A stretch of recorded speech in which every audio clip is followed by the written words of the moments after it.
ጤና ይስጥልኝ እንደምን ቆያችሁ የተከበራችሁ የምንወመንት ዜና መጽሔት ተከታታዮች ባለፉት ጥቂት ሰዓታት ውስጥ በዓለም ፖለቲካና በቀጠናችን ላይ ሰፊ ትኩረት ያገኙ 5 አንኳር ነጥቦችን ይዘንላችሁ ቀርበናል።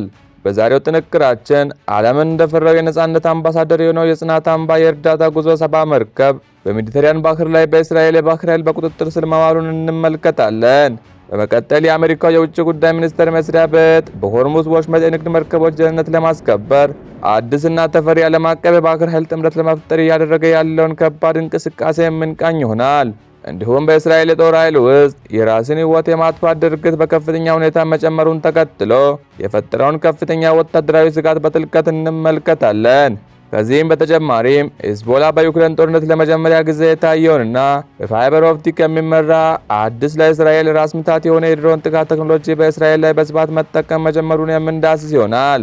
በመጨረሻም በጋዛ ሰርጥ እየተባባሰ የመጣው የሕክምና ቁሳቁስ እጥረት ከ4000 በላይ ለሚሆኑ የአካል ጉዳተኞች የሚደረገውን የሰው ሰራሽ አካል አቅርቦት እንዴት አደጋ ላይ እንደከተተው በዝርዝር እንመለከታለን። መረጃዎችን የማቀርብላችሁ እኔ ምናሴ ነኝ። ፈጣን ገለልተኛና ታማኝ የሆኑ ዓለም አቀፍ ዜናዎችን የምናቀርብበት ምንወመንት ዩቲዩብ ቻናላችን ነው። ከተለያዩ ከታመኑ ምንጮች ያገኘናቸውን መረጃዎችን በማመዛዘን እውነተኛውን ዘገባ ብቻ ይዘንላችሁ ቀርበናል። እስከ መጨረሻው አብራችሁኝ እንድትቆዩ የአክብሮት ግብዣችን ነው። ወደ መጀመሪያው አቤት ጉዳይ ስንመጣ ዓለምን እንደሰጋው የነጻነት አምባሳደር የሆነው የጽናት አምባ የእርዳታ ጉዞ መርከብ በእስራኤል ቁጥጥር ስር መዋሉ ተሰምቷል። በሜዲተራኒያን ባህር በኩል ወደ ጋዛ ሰብአዊ እርዳታ ለማድረስ ይጓዝ የነበረው ይህ የመርከቦች ስብስብ በክሬዲስ ደሴት አቅራቢያ በሚገኘው በእስራኤል የባህር ኃይል ተዋጊዎች ተከቦ ተይዟል። ባለፉት ጥቂት ሰዓታት የወጡ ምስሎች እንደሚያሳዩት በመርከቡ ላይ የነበሩ አክቲቪስቶች እጃቸውን በመስጠት ለቁጥጥር የበቁ ሲሆን ይህ እርምጃ በዓለም አቀፍ የሰብአዊ መብት ተሟጋቾች ዘንድ በእጅጉን አደገኛ ቁጣ ቀስቅሷል። የእስራኤል ባለስልጣናት መርከቡ የባህር ላይ እገዳውን ጥሷል በሚል እርምጃ መወሰዱን ቢገልጹም አክቲቪስቶቹ ግን ጉዟቸው ሰላማዊ እንደነበረ እየገለጹ ይገኛሉ። ወደ ሁለተኛው ነጥባችን ስንሸጋገር አሜሪካ በሆርሙዝ ወሽመጥ አዲስ ወታደራዊ ስትራቴጂ መንደፏን ይፋ አድርጋለች።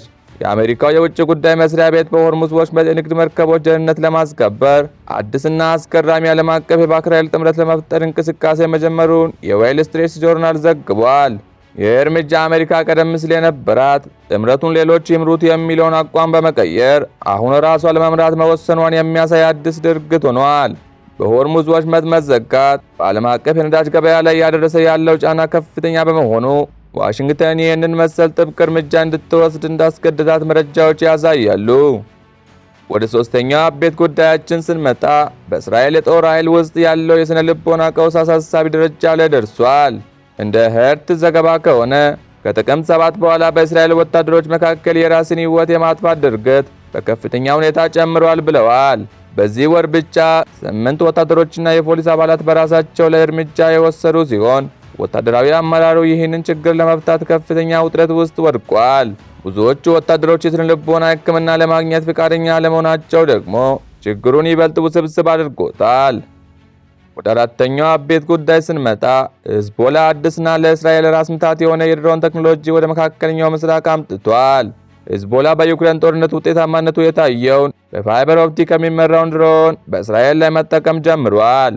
ይህ ቴክኖሎጂ የሬዲዮ ሞገድ ስለማይጠቀም በኤሌክትሮኒክስ መዝጊያ መሳሪያዎች ወይም በጃመር ለመለየትና ለማሰናከል እጅግ አስቸጋሪ ሲሆን ድሮኖቹ በዝቅተኛ ከፍታ እየበረሩ ራዳሩን ለማለፍ የሚችሉ መሆናቸው ለእስራኤል መከላከያ ሰራዊት አዲስና ከባድ ፈተና ሆኖበታል። ወደ መጨረሻው ጉዳያችን ስንመጣ በጋዛ ያለው የሰብአዊ ቀውስ ወደ ከፋ ደረጃ ተሸጋግሯል። በጋዛ ሰርጥ እየተባባሰ የመጣው የሕክምና ቁሳቁስ እጥረት ከ4000 በላይ ለሚሆኑ የአካል ጉዳተኞች የሚደረገውን የሰው ሰራሽ አካል አቅርቦትና ተከላ በከፍተኛ ሁኔታ አስተጓጉሏል። አስፈላጊ የሆነ ጥሬ ዕቃዎች ባለመግባታቸው ምክንያት በጦርነቱ የአካል ጉዳት የደረሰባቸው ዜጎች ተገቢውን የሕክምና እርዳታ ማግኘት አልቻሉም። ይህ ሁኔታ በሺዎቹ የሚቆጠሩ ንጹሃንን ለተጨማሪ ስቃይ ያዳረገ ሲሆን ዓለም አቀፍ የጤና ድርጅቶችም አስቸኳይ መፍትሄ እንዲሰጥ እየጠየቁ ይገኛሉ። ውድ የምንወመንት ቤተሰቦች በዛሬው ዜና መጽሔት ዝግጅታችን እነዚህን አቤት ጉዳዮች እንዳሰናል። በቀጣይ በሌላ አዲስ ዝግጅት እስከምንገናኝ ከመሰናበታችሁ በፊት ስለ ዝግጅታችን ያለውትን ሐሳብ አስተያየት ከታች በኮሜንት እንድታጋሩ እንዲሁም ቪዲዮን ከወዳችሁ ላይክ በማድረግና አዳዲስ መረጃዎችን በፍጥነት ለማግኘት ሰብስክራይብ በማድረግ ቤተሰብ እንድትሆኑ በአክብሮት እንጠይቃለን። ሰላም ለሀገራችን፣ ሰላም ለዓለም። በቀጣይ መረጃ እስከምንገናኝ ቸር ይቆዩ።